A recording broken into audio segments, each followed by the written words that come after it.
ብፁዕ ወቅዱስ አቡነ ማትያስ ፓትርያርክ በመምህር ዘላለም ወንድሙ ህልፈት የተሰማቸውን ጥልቅ ሐዘን ገልጸዋል። ብፁዕ ወቅዱስ አቡነ ማትያስ ተከታዩ መልእክት አስተላልፈዋል። በምድር ያለው ማደሪያ ቤታችን ቢፈርስም በሰማይ በእግዚአብሔር ዘንድ የሰው ልጅ ያልሰራው ዘላለማዊ ቤት እንዳለን እናውቃለን ይላሉ ሲጀምሩ። በልዩ ልዩ ጊዜያት አርፈተ ዘመን የገታቸው ወገኖቻችን ልንሸኝ እንችላለን። የአንዳንድ ሰዎች ሞት ግን ከልብ ቶሎ የማይወጣ ለዘመናትም በሕሊና መዝገብ ላይ የሚቆይ ነው። በመሆኑም የሚከተሉት ሃይማኖት ወይም መርጠው ያልተወለዱበት አካባቢ እንደ በደል ተቆጥሮባቸው ከያቅጣጫው በሚሰነዘረው ጥቃት በሚገደሉ የቤተ ክርስቲያን አገልጋዮች፣ ምዕመናን፣ በአጠቃላይ የሰው ልጆች ሐዘን ልባችን በትካዜ ውስጥ በሚገኝበት በዚህ ወቅት በመንፈሳዊ ሕይወቱና በትጋቱ ለቤተ ክርስቲያን ተስፋ የነበረው ለበርካታ ዓመታትም በገጠር በከተማ በአገር ውስጥና በውጭም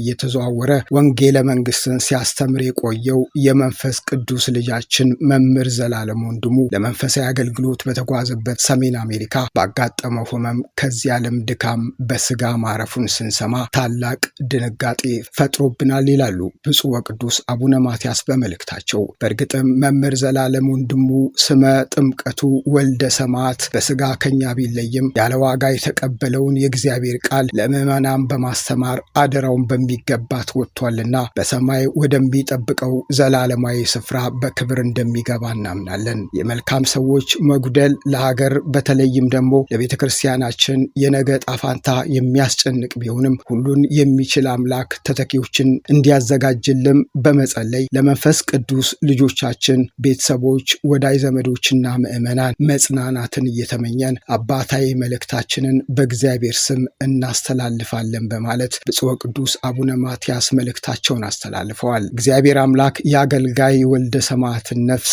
በመንግስቱ ያሳርፍልን። እግዚአብሔር አምላክ ኢትዮጵያና ሕዝቦቿን ይባርክ። ወስብሐት ለእግዚአብሔር አሜን። አባ ማትያስ ቀዳማዊ ፓትርያርክ ርዕሰ ሊቀ ጳጳስ ዘኢትዮጵያ ሊቀ ጳጳስ ዘአክሱም ወጨጌ ዘመንበረ ተክለ ሃይማኖት የካቲት 30 ቀን 2018 ዓ.ም አዲስ አበባ